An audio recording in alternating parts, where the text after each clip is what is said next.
Hello, class, and welcome to week 7 of Understanding Christian Marriage. We're going to pick right up with the Ballswick book here in just a little bit, but we also want to draw our attention to a couple other sites, some other text that I've mentioned before as well. This is the next to last week where we are unpacking the issue and the topic of Christian marriage. And so, once again, we want to honor all of marriage, but this is from the perspective of Christian marriage. What does it look like to have a Christ-centered marriage? What does it look like for husband and wife to love each other in a way that honors Christ? As husband and wife love each other, and particularly do that in the biblical way as expressed to Ephesians, as husbands love their wives as Christ loved the church, and wives respect their husbands. There's this mutual love and respect that is so important. And this is truly important to today's topic, which is the topic of confrontation or conflict. Every relationship, and therefore every marriage, has conflict. The purpose of this lesson will be to talk about how to handle that well within the marriage relationship. There will not be a call here to avoid conflict. There will not be a call here to say that we are not going to allow conflict to be part of our marriages. There's a call to handle conflict well.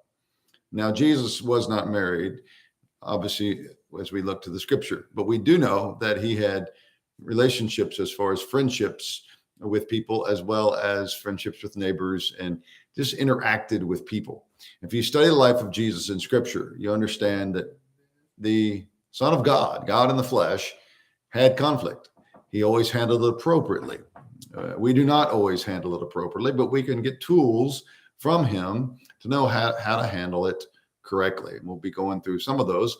But to talk about it up front, we see that Jesus is always honest, but we also see that he's loving as he's honest. Some people in marriages say we're all going to be very honest, but they forget to do that tenderly and with love. Others say we're going to be all about love and never address the issue at hand. And we're going to see that both are important. There needs to be the honoring of each other by telling the truth and to speak it in love, as scripture says. I want to begin by talking about the tips for confrontation as found in the Staying Close book that I mentioned last week.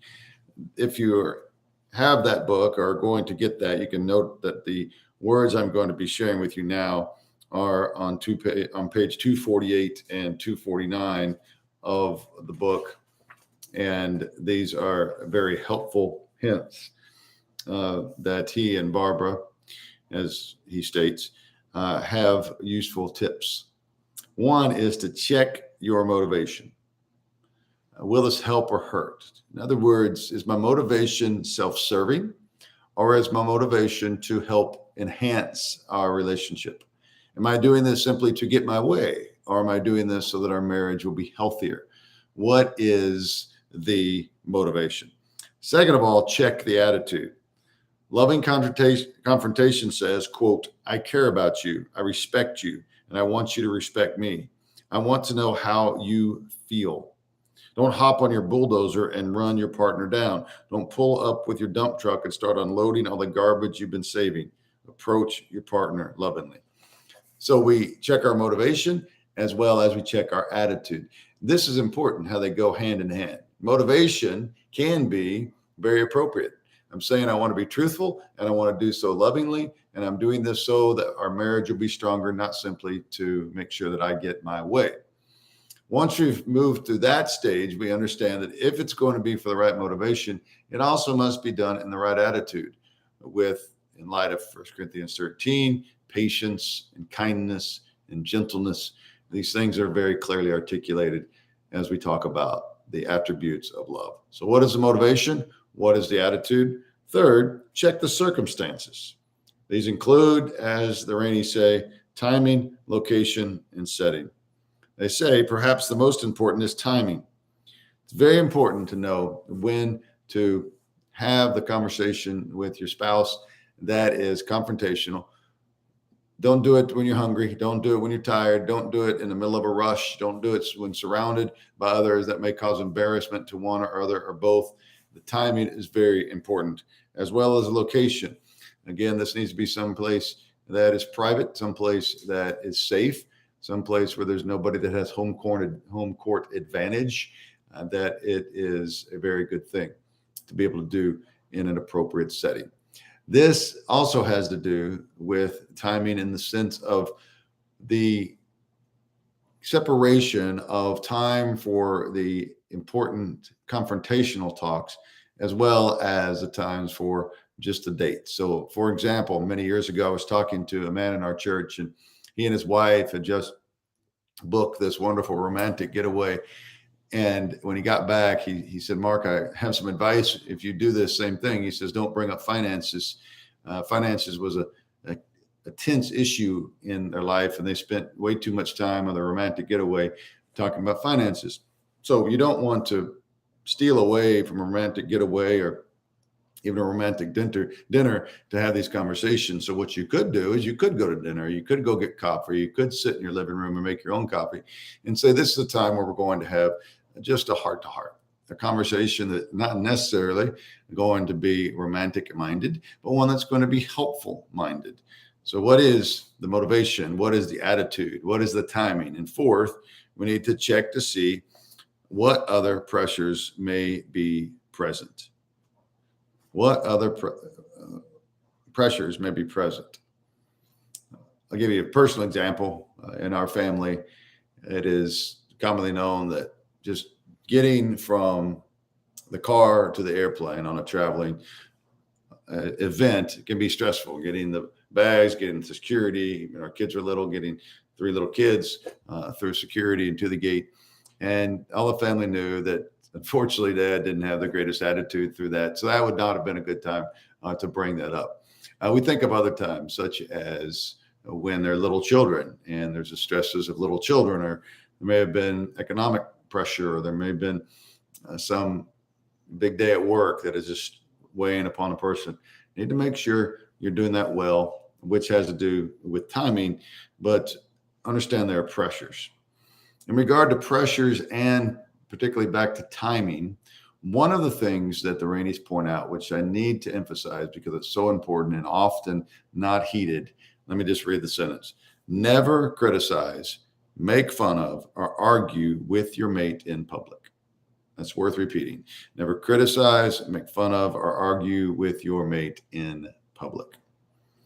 The fifth, after talking about the motivation, attitude, circumstances, timing, as well as what pressures, we're going to be talking now about be sure you're ready to take it as well as dish it out. Now, I would not necessarily use the word dish it out. It seems too forceful, but I get their point here. And that being that if you're coming and saying, I have these concerns, you got to be able to listen to that and say, and be able to hear what it is. What is it they're going to respond with? Is it going to be something where I understand, or yes, I understand, and here's some things that I think would help me in this, or they may not agree at all, and so I see that differently.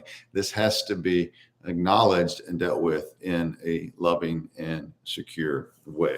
So those are the 5 tips for confrontation from the Rainey's, and those can be very helpful in a relationship. And now I want to go to chapter 10 of the Baldwin book and talk a little bit more as we go to page 118 about this whole idea of conflict, which they call, as the subheading of chapter 10 tells us, the fertilizer for growth. Now, some of you are more comfortable with conflict in any relationship, and some of you want to avoid it completely. So if you are appreciated and maybe even like it too much, you understand this idea of fertilizer for growth. If you are hesitant to be a part of conflict, make sure that you understand that there can be some growth that comes through this. Just as in an academic setting, when an instructor or a teacher says you didn't get the answer right, if they didn't tell you didn't get the answer right, you're not going to know you got the answer wrong. So you need to know what to fix. This is true in relationships, or take athletics, or take music. When you have a director or a coach saying you can do better, there's something that can be fixed to help your game or help your performance. That is key. And this needs to be in the setting of marriage. Keep in mind, as you're doing this, it's not like the band director or the soccer coach or some superior to the inferior. It is two equals coming together and helping each other. And that's important. Now, there may be one who's more the recipient of the conversation and one who is more the person who is approaching the subject and addressing it. But we need to know that that flips and flops, and there needs to be joint respect for each other. As we think about this, they talk about that there's fertilizer for growth.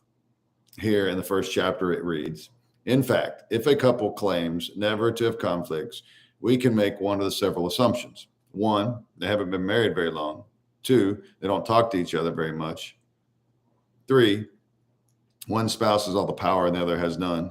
Four, or they are in denial. Sorry to say, to deny conflict is to deny an opportunity to grow. No one needs to seek conflict, but everyone needs to be able to deal with it in a respectful way. When I read those sentences, I think back several years when I was doing a wedding for a family member. And when I was able to meet the bride-to-be, I met her grandparents, and they were well into their 90s at the time. And so therefore, they'd been married around 70 plus years.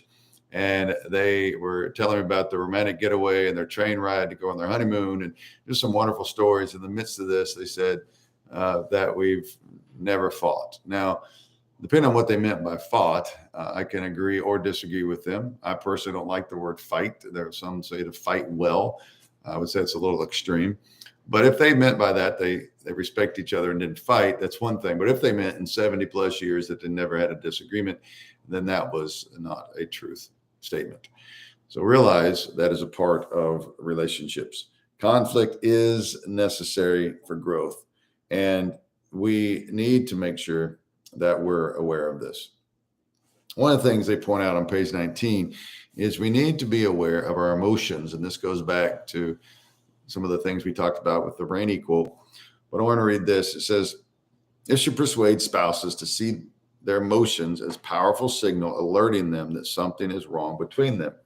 Only when we pay attention can we bring about change. This is self-awareness and spouse awareness. Let's talk about those two a little bit.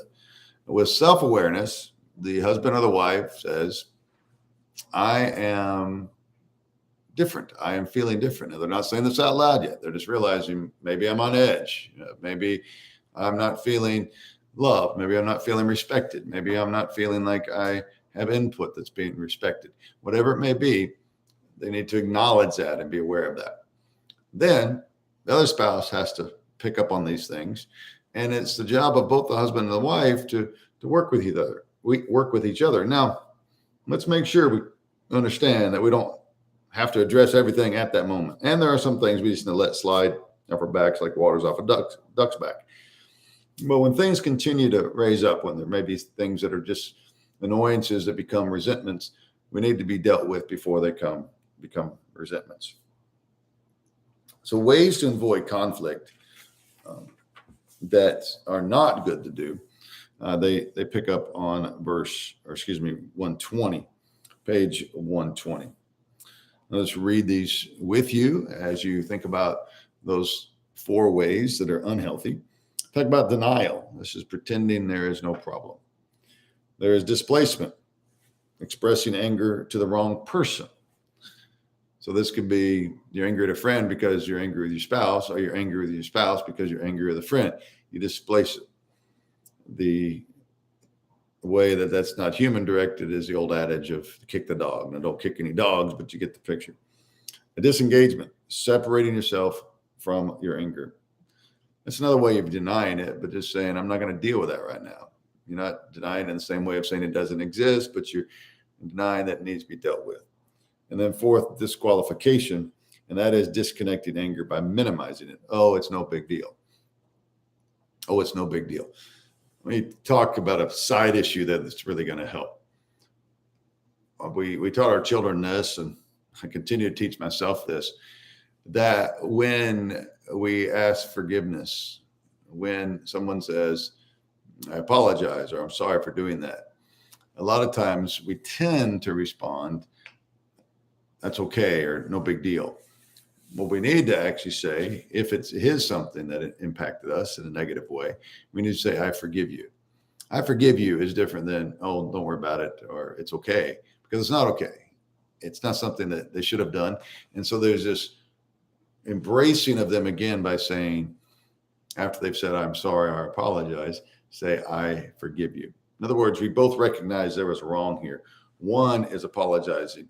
The other is recognizing that that's a good thing they're apologizing, and they truly don't only say, I forgive, but actually express forgiveness.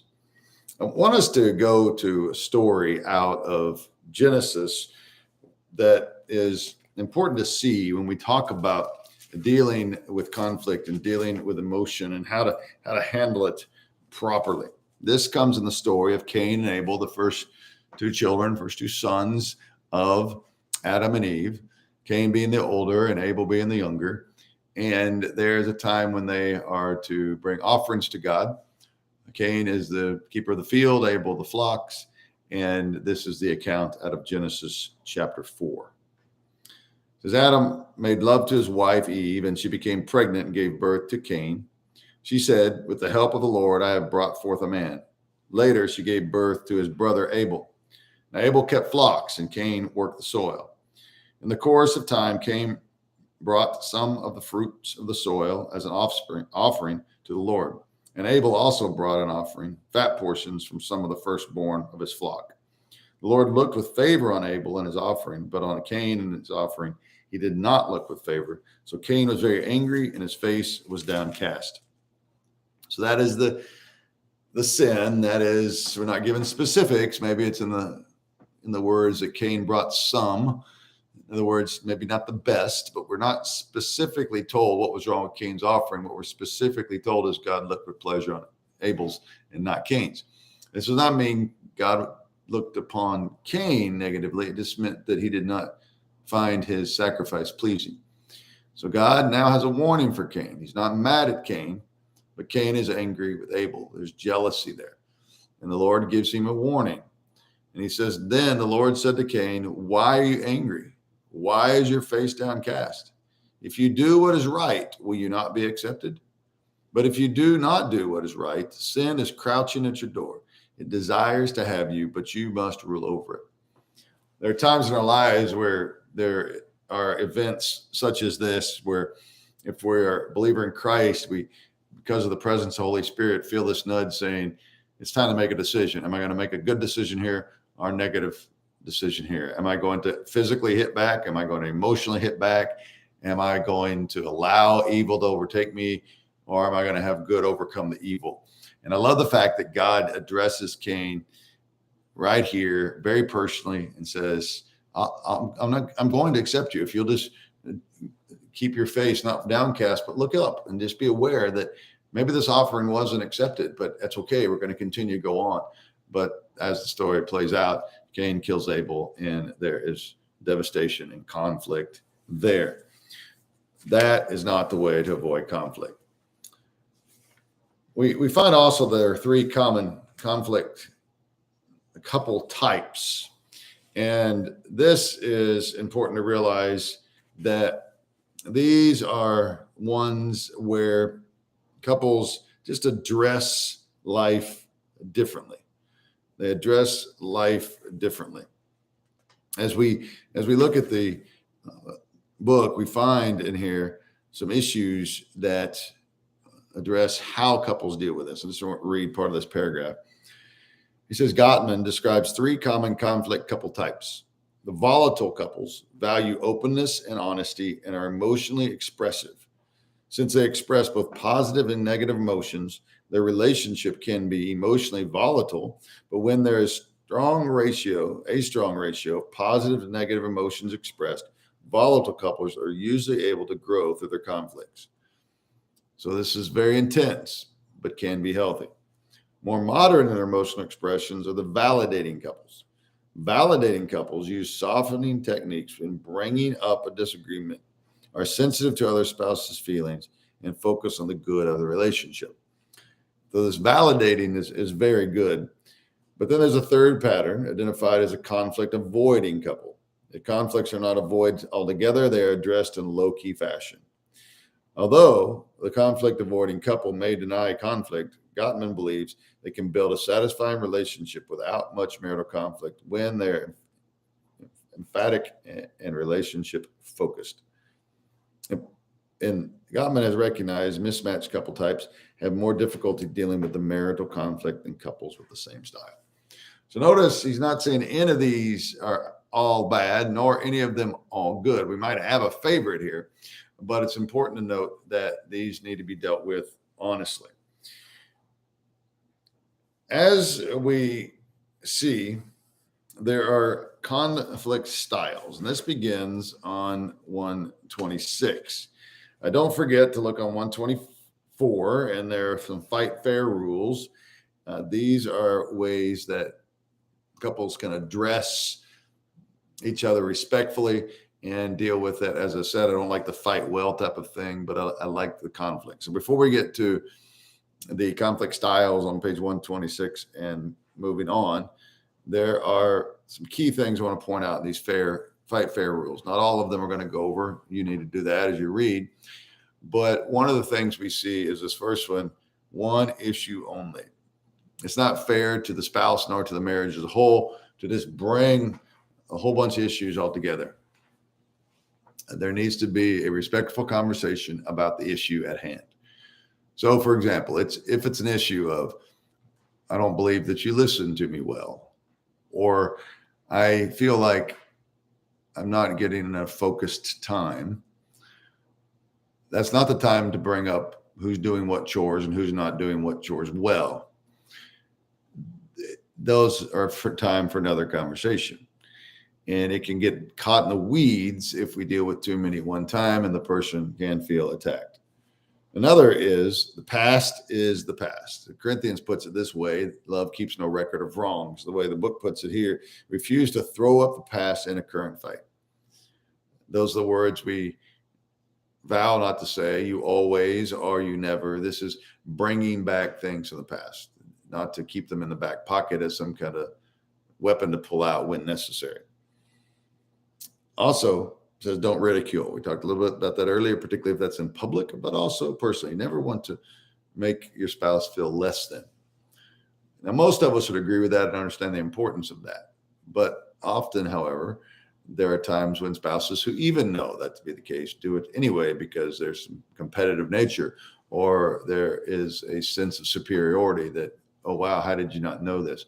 That is not a positive attitude, because literally, while we should be looking out the interest of others, we also are benefiting ourselves. Love your neighbor as you love yourself. Love your spouse as you love yourself.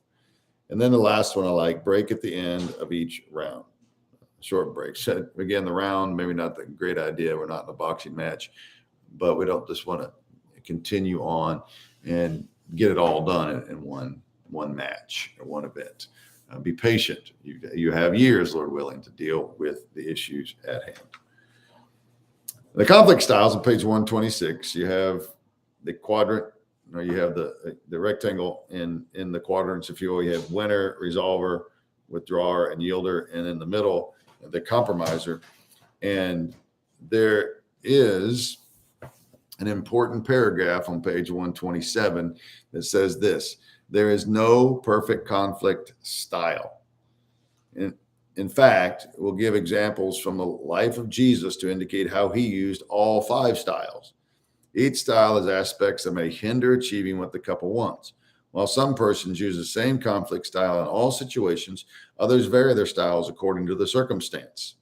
It's better not to get locked into any one style, but most likely each spouse has an immediate preference for one style.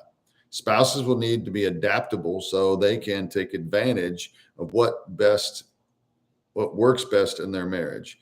We are looking for combined styles and keep relationship connection while having open dialogue so the couple can reach a satisfying conclusion.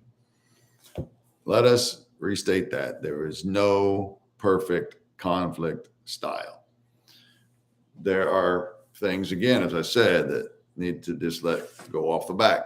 There are things that are more pertinent. There are things that are more important. There are things that are more pressing. There's things that are more crucial to deal with.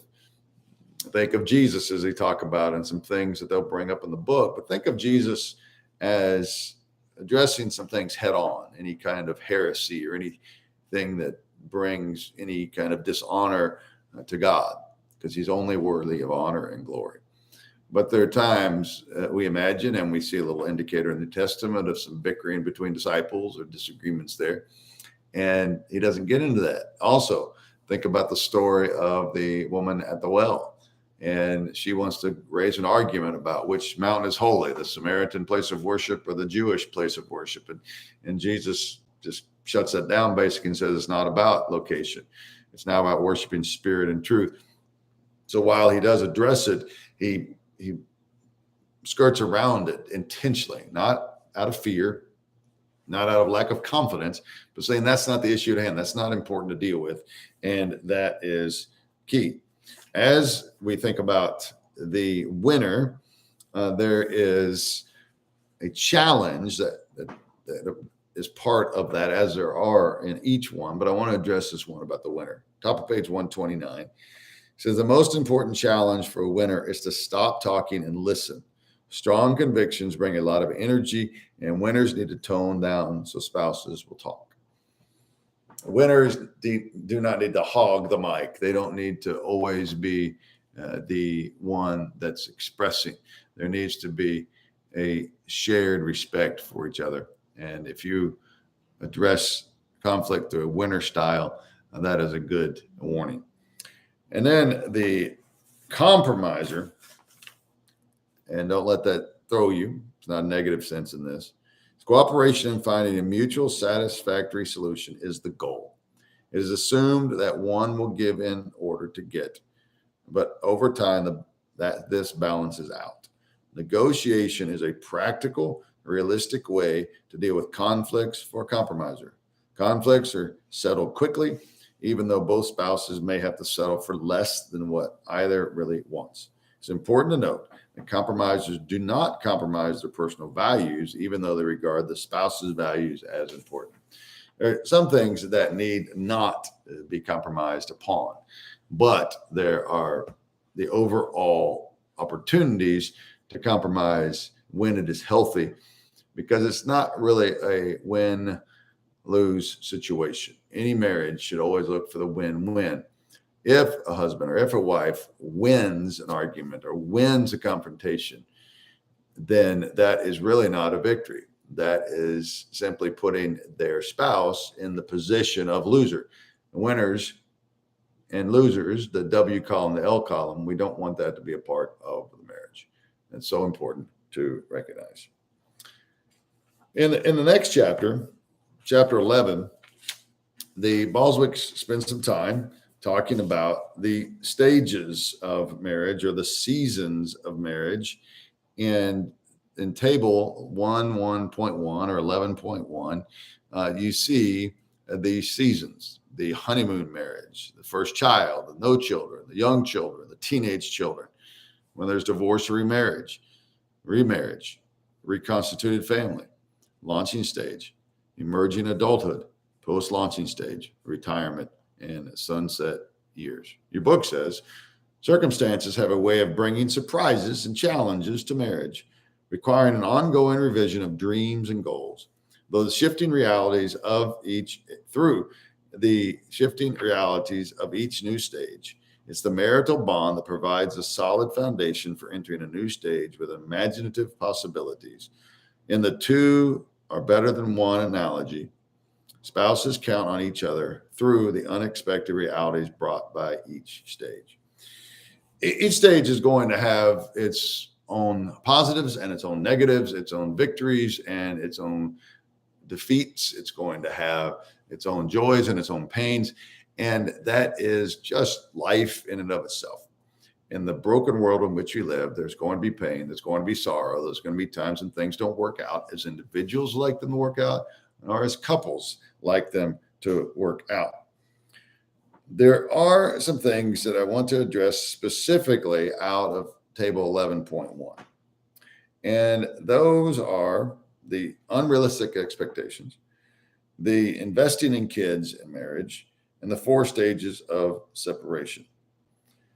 This is what we need to be aware of as we deal with these subjects that are pretty common among marriage. So if we look to page 138, there's some helpful ways in dealing with unrealistic expectations. Second paragraph, page 138. Most newlyweds begin marriage with the love of their life, yet neither is entirely prepared for the enormity of what marriage requires of them. It can be a rude awakening when the honeymoon is over and the couple faces the demands of married life.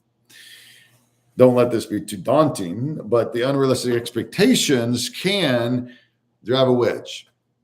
So depending on the house that the husband grew up in, the wife grew up in, and whether that house was led by a single adult or led by a married couple or a happily married couple or a simply coexisting couple or a volatile couple, in the negative sense, not in the sense this book is talking about prior. And there are indicators of how that marriage will play out based upon their own experiences prior as children, as teenagers, as young adults in that home of their childhood and of their early years. And even if it was in a negative experience, we carry over some of those traditions and habits and routines that we don't even know we're carrying over. So this can be in parenting. What kind of parenting is appropriate? This can be the conversation of do we spank, do we not spank? And sometimes this can be a volatile conversation. Finances. One is a spender, one is a saver. The things as simple as, do we leave lights on or lights off? How do we do our Christmas celebration? What do we do on Thanksgiving? How do we raise the children? Do we go to church? To which church do we go? Who does what chores? And how do we find that balance? Sometimes there are these expectations, and often, not just sometimes, rather, that are unrealistic, and we must address that in a healthy way. So conflict comes pretty early in marriage. It needs to be addressed. Too often people just give up at that point and things are not helpful. And then this investing in children. Now, there are people that do not have children for various reasons, some by choice, some because they're unable to do so. But many couples have children, and those children, as biology points out, start off young and grow older. And so this area is talking about young children, page 140. And it says, child rearing years serve as a magic link in the lives of many couples, yet they also bring new stress to the marriage. Investing so much time and energy as parents is sometimes done at the expense of their marital relationship. This is something that all couples face at one point in life, those couples at least that have children. And the priority of parenting is important, but it need not be the priority over the priority of marriage. And this needs to be discussed prior to the birth of a child and will be a continued topic of conversation as the child grows. And depending on how many children, that is an ongoing issue. Just as we learned earlier, you never ridicule your spouse in public or privately. This is not something to be done as well to a child by one parent or another. Again, there's not a win-lose. There should be a mutual win, a mutual respect for each other. And then there's these idea of these 4 stages of separation that happen on page 144 of your book. And this does not mean that all couples will go through this, but we need to be aware that some do. And how do we address these? The Balswicks are using different sources, the Kubler-Rosses, as well as Balswick working with another couple, the Bryce Bonham. It says emotions expressed in the divorcing process are similar to loss and grief during the death of loved ones: denial, anger, bargaining, depression, and acceptance. Again, as we're talking about understanding Christian marriage, the goal in marriage is to keep those vows until death parts us. There are, unfortunately, however, marriages within Christian couples that do end in divorce. And we're addressing this from the textbook, not because it's something that we want to go through, but something that happens and needs to be understood from their sources. We talk about these 4 stages that need to be dealt with before the first stage and then stopped before they get to the 4th stage. And the first one is the erosion of love. The erosion of love. Now, notice the word there, the verbiage they're using, the erosion of love. Erosion, think of rust or think of land falling off slowly into the river. This is a slow process, a gradual process, not an over the night experience, not just something that quickly happens, which is good in the sense that it can be dealt with early on. The rust can be removed, the land can be refortified. And this is true in marriage. So we need to make sure, whether we're in our own marriage or we're counseling others in their marriages, that need to be aware that love is going to face erosion, and then it can be rebuilt and can be avoided. When it is not, it moves into the 2nd stage, and this is the actual separation. The actual separation is really 2 parts. One, we may think of actual separation as in a move out of the apartment or the house or wherever. And that is obviously part of the actual separation.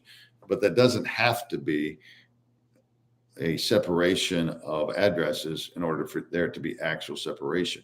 What can happen is people can be in the same home, but have already mentally and physically checked out. They're in the same residence, they have the same address, they may share the parenting, but they don't live as a married couple anymore. Your book talks about this, both the actual as in different address and just doing life together.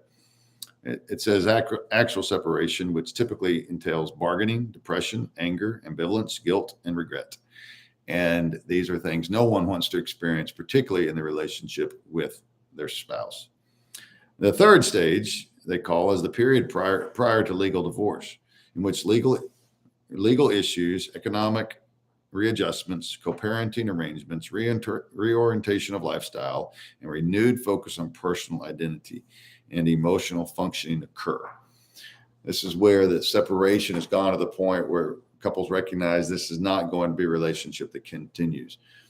Keep in mind, at this point, there can still be healing. There can still be a process of saying, wow, we've gone way too far in this process, but with the help of God and with the help of mature adults dealing with conflict well, they can pull back from that and begin to restore that love.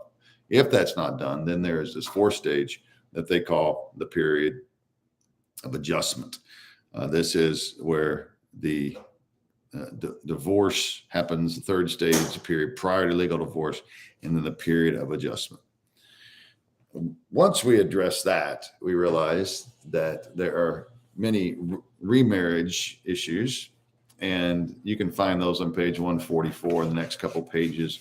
And you want to address those and look at those. Perhaps you may have experienced those. We all certainly know folks who have experienced those. So you may not face this yourself, and I hope you don't, but it's something to be aware of, and your textbook is going to help you with that. Another part of this textbook that one should be aware of that we won't spend time going over through this lecture is that found in chapter 14. And this is the chapter dealing with marital spirituality. And in that, there are some key ways in which we need to understand what they call the 10 disciplines. The 10 disciplines. I'm simply going to mention those, and go ahead and do your reading and unpack those a little bit more.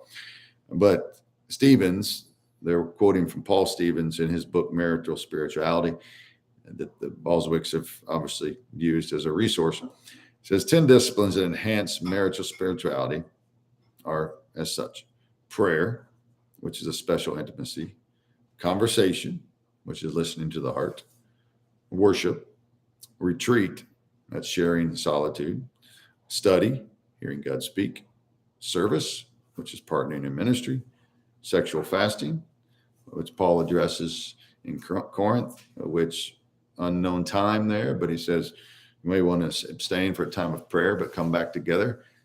And this is what they're addressing there. The obedience, doing God's will; confession.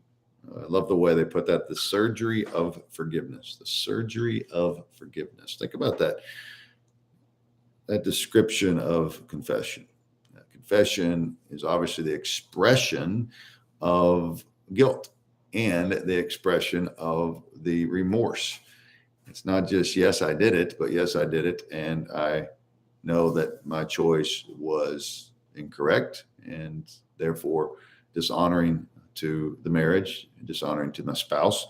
And there's a surgery of forgiveness, the cutting into the issue, and then the cleaning out of the issue, and the suturing of the issue, the healing.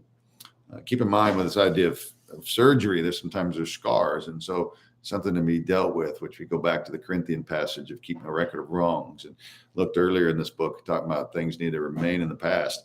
And that's important. And then this idea of mutual submission. We talked earlier about the different views of the marital relationship, and some lean more to the side of egalitarian and some more complementarian.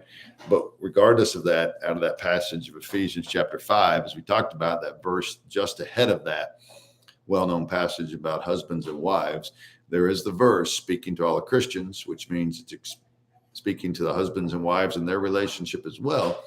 Submit to one another out of reverence for Christ. And this, as I've just said, includes husbands and wives. And so this is the 10th discipline as people deal with marital spirituality. Now, notice that this is not simply a relational negotiation. This is not simply a submission for the point of emotional wholeness or physical wholeness. In the context of the chapter, it's about spiritual wholeness, spiritual growth. And look at those 10 disciplines to help see how you in your own marriage can do these, but also how you can encourage others if you're in a sense of ministry or a sense of counseling, or just a good friend, talking to others who may confide in you about their marital issues. So that will get us through the topic of conflict. We will pick back up next week with our final week. I'll be sending you some Blackboard study materials to help you prepare for that. We'll do some more lecture as well as some concluding assignments for the semester. But I encourage you to continue to stay on top of the reading, stay on top of the study regarding the material. And I encourage you to continue to value the marriage, value your marriage, value the marriage of those around you. And let us continue to understand how Christian marriage is unique as compared to other marriages, even though they share much in common. Thanks so much, and we will see you next time.